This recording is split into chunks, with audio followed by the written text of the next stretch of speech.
Yeah, here we go for the 100th time. Hand grenade pins in every line. Throw them up and let something shine. Going out of my fucking mind. Filthy mouth, no excuse. Find a new place to hang this noose. String me up from atop these roofs. Knot it tight so I won't get loose. Truth is you can stop and stare. Run myself out and no one cares. Dug the trench out, lay down there with a shovel up out of reach somewhere. Yeah, someone pour it in. Make it a dirt dance floor again. Say your prayers and stop it out when they bring that chorus in. I bleed it out, digging deeper just to throw it away. I bleed it out, digging deeper just to throw it away. I bleed it out, digging deeper just to throw it away. Just to throw it away, just to throw it away. I bleed it out. Man who told the truth, limo driver Harvey Ottinger and his ride with Kurt Cobain. Harvey Ottinger drove Kurt Cobain alone from the Lake Washington Boulevard East Mansion to SeaTac Airport on March 30, 1994. Ottinger's account is consistent, detailed, and was reported to Seattle police the day the body was found. Dylan Carlson lied to police about being in the car and about buying ammunition with the shotgun on March 30. Eric Erlandson's account in his book Letters to Kurt about waiting inside the house and following the limo to the gate are contradicted by Ottinger. These are direct, irreconcilable contradictions on who was present and what happened. Gun purchase facts. The receipt found in Cobain's jacket pocket at the death scene is from Stan Baker Sports, dated March 30, 1994. This shows Dylan R. Carlson bought a Remington Model 11 20-gauge shotgun for $308.37. No ammunition is listed on the receipt, and SPD files confirm this. From his statement to police, Carlson states that he and Kurt purchased the shotgun and ammunition on the 30th. Kurt provided the cash, and Carlson made the actual purchase. They went out to the airport where Kurt realized he still had the shotgun ammunition on him, so he gave this to the cab driver.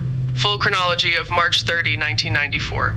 March 30, Wednesday, morning to early afternoon. Kurt Cobain was at his Lake Washington Boulevard East mansion. Carlson claimed Cobain visited his Lake City condominium and asked him to buy a shotgun for protection against prowlers. No independent evidence confirms Cobain was there. March 30, Wednesday, Carlson bought the Remington 20-gauge shotgun at Stan Baker Sports in Lake City. The receipt lists only the gun. Salesman Joseph Jackson remembered Carlson, though said the other person hung back and could not be identified. March 30, Wednesday, late afternoon. An anonymous caller who was on her honeymoon at the Century House Motor Hotel contacted the Unsolved Mysteries hotline years later. She stated, Cobain was seen, he had 3-4 men with him, he was sitting in the lobby, he was not saying anything. One of the clerks saw him also and recognized him as Cobain. This was where Carlson and are presumed to have scored heroin from Tom Hansen. His other heroin dealer, Caitlin Moore, refused to sell to him due to his overdose on March 26 and her personal dislike of Carlson. March 30, Wednesday, 4th afternoon, Cobain returned to the mansion. Erlandson claimed in Letters to Kurt, "You finally agreed to rehab, so I waited for you at your house in the foyer. You pulled up the driveway in a taxi, ran up the stairs with your secret. I watched as you packed a shirt, some pants, underwear, and a Walkman into your leather bag. Not much. The car's brake lights lighting your head up red. I wish our final parting could have been more inspiring. Not this plea bargain for payroll, with me as cop escorting the accused you, reluctantly agreeing to turn yourself in. I followed you to the airport, my final shift as chaperone. I saw you to the gate." March 30, Wednesday, 5:30 p.m. Ottinger arrived at the mansion in a Lincoln Town car and waited outside. Ottinger told GPS, "I would see folks moving around. This just felt strange. I believe, though cannot swear, I saw shadowy figures while waiting for Kurt at his home." Ottinger told Zachary McQuaid, the Cobain case investigator known on YouTube as Life of a Borderline, "I waited approximately a half an hour at the outside of his door, right in front of the garage below the greenhouse where his body was found. While I was waiting there, you could see shadowy figures looking out."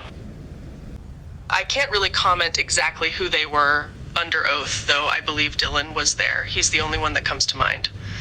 March 30, Wednesday, 6:30 p.m., Cobain came out and got into the passenger side of the town car. Ottinger told GPS, It was only Cobain and myself. Carlson was not in the car, and I never met him. I am 100% sure Dylan was not in the car with me. I never met Dylan. Ottinger told McQuaid, it was light when he popped into the car. We took off immediately. Kurt just sat in the back very quietly. We really didn't talk all the way to the airport. He smoked a cigarette. March 30, Wednesday, 7 p.m. evening. They arrived at SeaTac Airport. Ottinger told McQuaid. As he climbed out of the car, he said, oh shit, he realized that he had in his carry-on bag the box of shotgun shells that were unopened 20-gauge Remington shells. He handed them to me. Really told me that he had bought a shotgun shells that morning. Stressed that he wanted those shells returned to the house. He mentioned this a couple times. Ottinger told GPS he was very insistent to return those shells to his home. Never ever stated Cobain wanted me to keep the shells. The shells I received were Remington. The shells at the scene were Winchester. March 30, Wednesday, 8 p.m. evening. Cobain boarded his flight to Los Angeles. Ottinger reported the shells to his dispatcher and kept the unopened box. On April, after hearing about the body, Ottinger called SPD homicide immediately. Ottinger told McQuaid, before they ever announced who this was, I called the Seattle police. I got directly to the homicide detective whose name was Don Cameron. Cameron is indeed pictured in the Cobain greenhouse on an early cell phone talking to Ottinger. Direct contradictions, Ottinger told GPS, Dylan was not in the car with me. I never met Dylan. He had to make this up as an alibi. No one was in that car, though Kurt and myself. Dylan stated he was in the car to the police. This was a lie. Dylan knows what happened. He's hiding the truth. Carlson told SPD he was present for the airport trip and that Cobain gave the shells to the cab driver. This is false. Ottinger told GPS when asked about Erlandson, I did not see any other car in the driveway. Just the Volvo. I never had any contact or association with any of Kurt's friends. This was like he was hiding from them. The way he just showed up to the car. He had to go out the main door versus the side door where I was parked. I just don't know what was happening while I waited. I was just happy he showed up, so I was able to get him to his flight on time. Erlandson claimed he waited inside the house and followed the limo to the gate. Ottinger has no recall of Erlandson's car, or of Erlandson following them to the airport whatsoever. This is a major discrepancy, and if Ottinger is correct, Erlandson is lying outright. Seattle Police Department corruption. Ottinger told McQuaid he spoke directly to Detective Don Cameron, who took the report and never followed up. Ottinger told GPS both Davis and Cameron were dirty. This shows the level of corruption within the SPD. Cameron was the supervisor on the Cobain case. In 1999, he and his partner, Detective Earl Sonny Davis Jr., were caught when Davis stole $11,400 from a murder scene.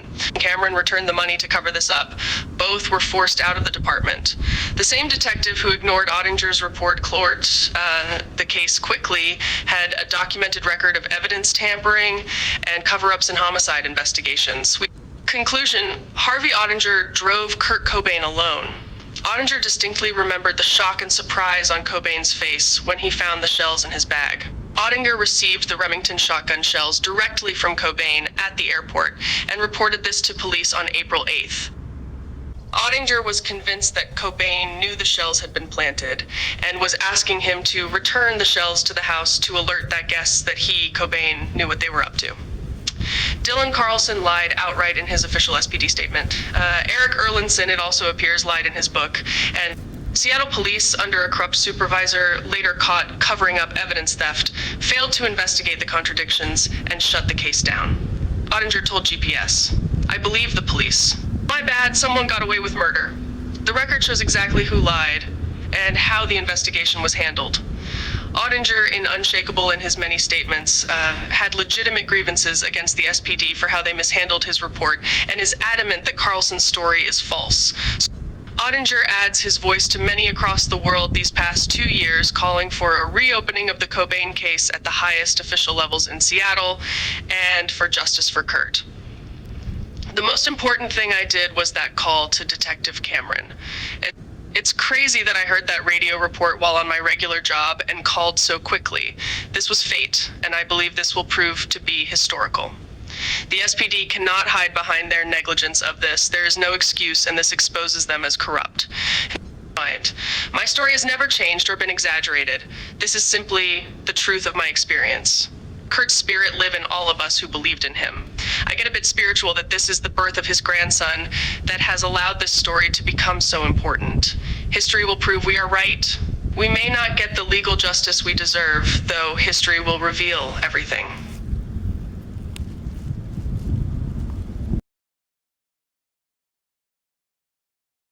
Are you ready?